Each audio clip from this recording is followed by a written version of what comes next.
Hey guys, and welcome to another video. My name is Pastirmatzis. Today, I'll be giving you the exact checklist that my team and I religiously follow before starting up an ad on Facebook for any new clients, any new offers, and so on. Before we get started, make sure to hit the subscribe button, hit the notification bell, hit the like button if you enjoy the video, and help the YouTube algorithm as much as possible. Let's dive in. The first thing that we look at when we're starting a new ad on a new domain is what is the reputation of that domain on Web of Trust.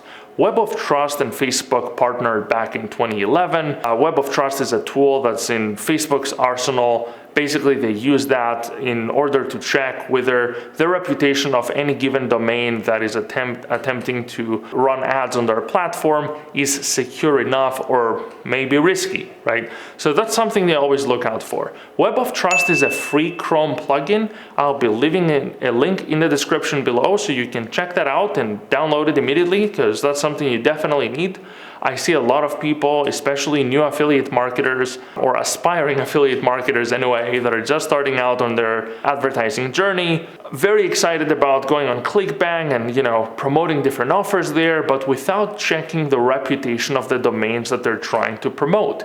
Therefore, some of them see their ad accounts shut down immediately, and people are like scratching their heads, having no idea why they got their ad accounts shut down.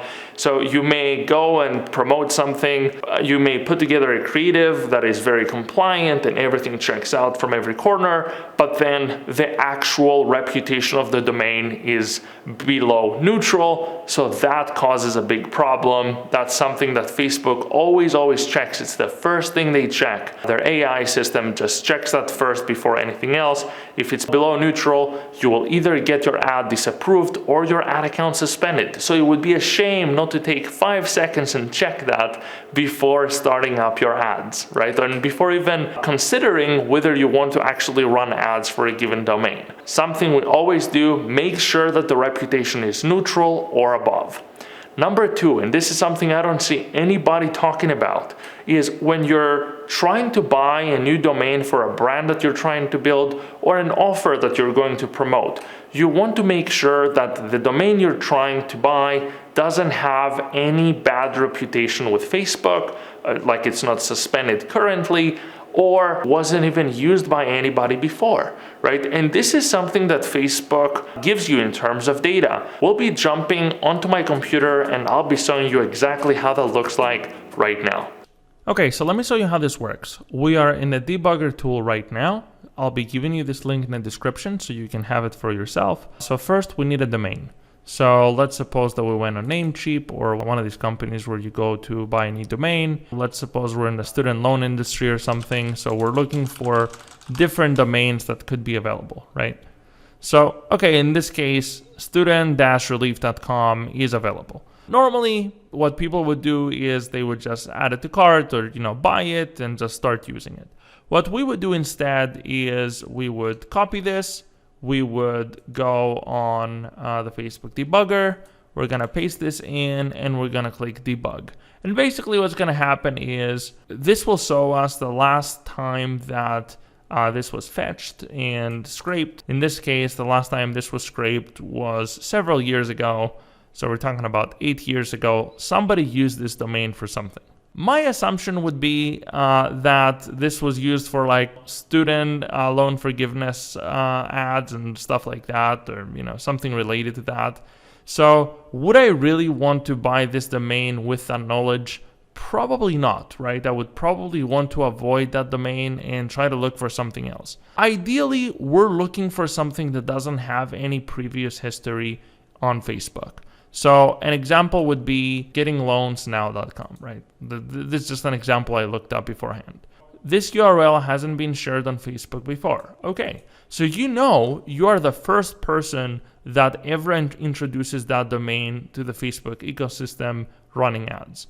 For sure nobody else has ever touched that before, right? And if you wanted, you could just fetch new information and now it would show the same thing as the previous screen, and it would just fetch any information that it has, but there isn't anything there. That's a good example on how we use the tool on new domains that we are considering acquiring. This is something you always should be doing.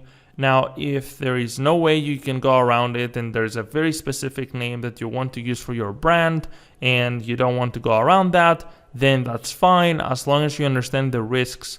You just can't know whether a domain was used maliciously previously by the previous owner. With that said, if the domain is blacklisted, typically what's going to happen is there's going to be a different error here saying that it's actually suspended. But just because it doesn't show that doesn't mean that the domain is safe to use. I would always be careful if I see that the domain was previously scraped and actually used by somebody. Typically there's like more information than that. Actual headlines and stuff like that from the website would be here. So more information would be available than what we have right now. This serves as an example on how this looks. So let's get back to the video. Okay, so now let's talk about number 3. The third one is checking the ad policies. If you're an experienced ad buyer, you've probably already read through them 100 times, right? And you know them like the back of your hand. Now, if you are a new media buyer, I definitely recommend that you check the Facebook ad policies. They make some vague examples, but at the same time, they are quite specific about certain things and certain verticals. So I'll be leaving a link in the description, so make sure to check that out and read it carefully. If I were you, I would check it at least once a month to make sure that there isn't any new update. Sometimes they have some subtle updates in there and they don't really tell advertisers like, hey, listen, we just updated the advertising policies. It's up to you to figure it out and actually read it once every now and then, not up to them to update you. Unfortunately, that's just the case. Definitely check those out. The one thing that I can safely tell you not to do is to never ever have any personal attributes in your ads, right? So Facebook doesn't like when the people on Facebook, the actual users, feel like their identity is out there and stolen and their data is like, misused and things like this. So especially after the scrutiny that Facebook has been under, this is something they have cracked down on big time. So don't mention any personal attributes in your ads, and you should be okay if you follow everything else as well. But this is something that basically applies, regardless of what industry you're in. Let's move on to number 4, and that's basically when you're traveling off to another country.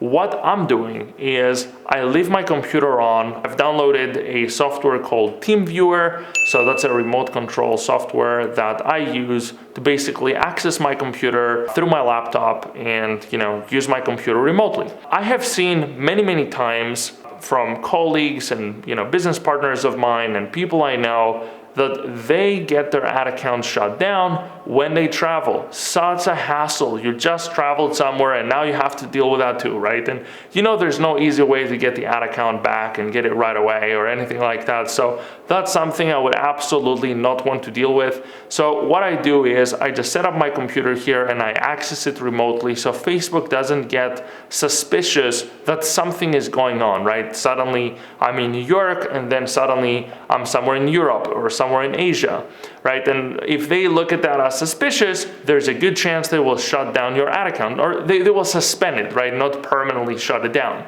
That's something I would always be very careful of. I know it's a bit of a hassle to set this up, but honestly, it's worth it instead of dealing with having an ad account shut down. I also uninstall my Facebook and Messenger apps on my phone and any devices that I'm logged in when traveling.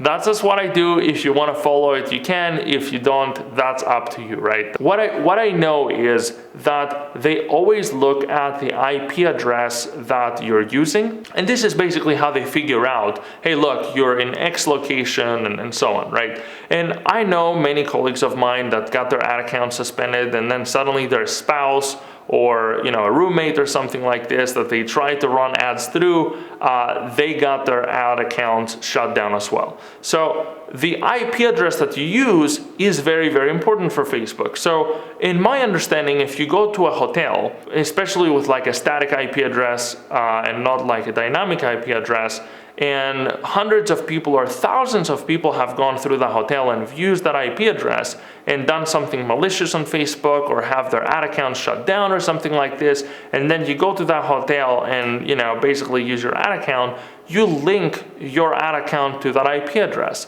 And I just don't find that to be wise at all. Once again, another reason why I'm just like, hey, look, I don't need to deal with any of this. I don't want to think about any of this. What I'm going to do is I'm just going to connect my laptop to my computer, and when I need to do Facebook related work or check messages or something like this, I will just connect to my computer and do that, right? Again, a bit of an inconvenience, but it's worth it, knowing that that's a measure that I'm taking that is not going to get my ad account shut down. So that's something I would always recommend for anybody that is traveling. And then the last one would be to turn on the two-factor authentication. It is kind of outdated at the moment. I'm seeing that these hackers and like those people that are like trying to exploit ad accounts and get access and spend a bunch of money on your cards and get it shut down and stuff like this, they have found other ways around it. What I've seen is that they promote ads on Facebook, which is crazy, pretending to be one of the major social media platforms like TikTok or Snapchat or even Facebook. So they make fan pages, they call it Facebook, TikTok, and so on, and they pretend that these companies offer vouchers like $500 and $3,000 worth of vouchers. And you click on it thinking, okay, I'm gonna get a voucher, but then they immediately get access to your business manager. So be very, very, very careful. If you see an ad like that and you're intrigued, just click on the fan page and check whether the fan page is the original fan page. Like, is it Facebook that's actually advertising this? Is it TikTok that's actually advertising this? Is the blue check mark there, or is it not? And if it's not, avoid it at all costs, right? Unfortunately, lots of people have lost their ad accounts this way, and Facebook is not very understanding, unfortunately, at the moment, from what I've seen, in helping these folks get their ad accounts back. So I would be very, very careful if I were you. But that's it, guys. Unfortunately, lots of different measures that you need to take and lots of different things you need to keep in mind in order to keep your ad account healthy. But from my experience, these are the things that you need to follow so you have some sort of protocol around what you do to keep your account safe. This is what I do, so I suggested that you do the same. If you found this content to be valuable and you liked what I talked about, then make sure to like the video and subscribe to the channel and show some support. I would very much appreciate it. And leave a comment down in the comment section. Let me know that you liked it. Let me know if you have something to add. I will do my best to respond to every single one of you, so please make sure to do that. Anyways, guys, thanks a lot for sticking around, and I'll be seeing you in the next video.